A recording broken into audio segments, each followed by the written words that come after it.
Et oui, encore une fois, tout le monde, on voit que le gouvernement québécois profite du moment pour rentrer son plan écologique drastique, complètement schizophrène. Et il va nous faire des comparaisons avec la France. Regardez nos cousins le fait de l'autre côté. Ça n'a aucun rapport. Aucun rapport. Ici, on a des barrages électriques. Là-bas, ils ont fermé plusieurs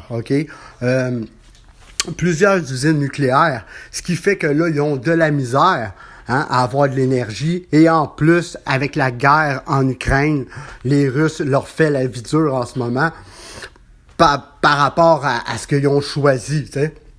Mais le Québec, c'est autrement. Le Québec, on a des barrages. On n'est pas dans la même dans le même tempo que les autres. Là. Ça n'a aucun rapport. Et là, on voit le gouvernement de Legault qui se présente et venait nous dire que avec Hydro-Québec, il va falloir maintenant faire il va falloir se serrer la ceinture. De quoi de se serrer la ceinture? Vous me parlez de me serrer la ceinture, ça veut dire que vous voulez plus qu'on fasse notre électricité, notre lavage, nos choses de telle heure à telle heure.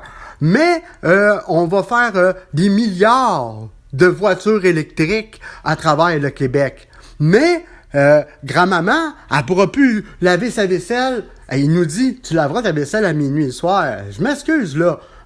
Est-ce que c'était prévu? Oui, tout était prévu, OK? Tout était prévu jusqu'au compteur électronique.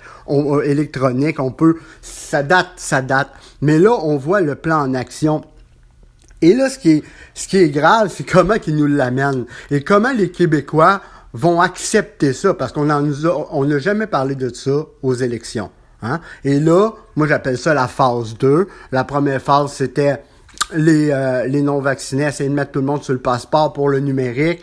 Deuxième phase, après ça, c'est l'abolition de vos biens. Vous n'aurez plus rien et vous serez heureux. C'est là qu'on s'en va tout le monde. C'est là qu'on se dirige. On écoute ce clown. On écoute ça.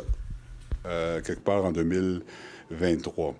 L'idée, évidemment, c'est de rendre Hydro-Québec plus agile devant la nouvelle réalité énergétique. La question de la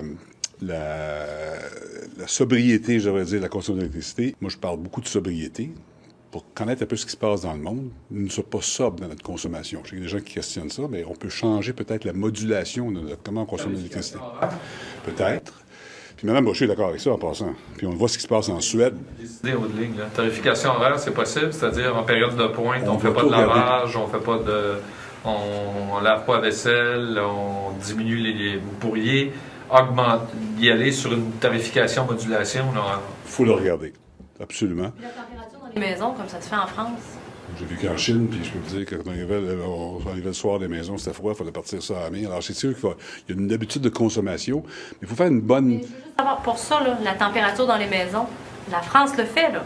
Est-ce que ici c'est une avenue? Est-ce que c'est exclu totalement ou faut l'étudier? On va le considérer et en fait, on travaille avec Hydro-Québec. Le consommateur, nous comme consommateurs aussi, peut-être, il faut changer d'habitude. Peut-être que laver la vaisselle, on la fera à minuit et pas...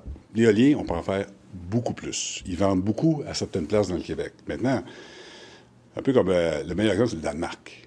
Le Danemark a 50 des sources énergétiques en éolien. Tout est dans le nord, puis le monde est dans le sud. Qu'est-ce qu'ils font? Ils ont un gros tuyau là, qui part et qui relie ça. C'est des fournisseurs de turbines, là, ça a augmenté. C'est comme...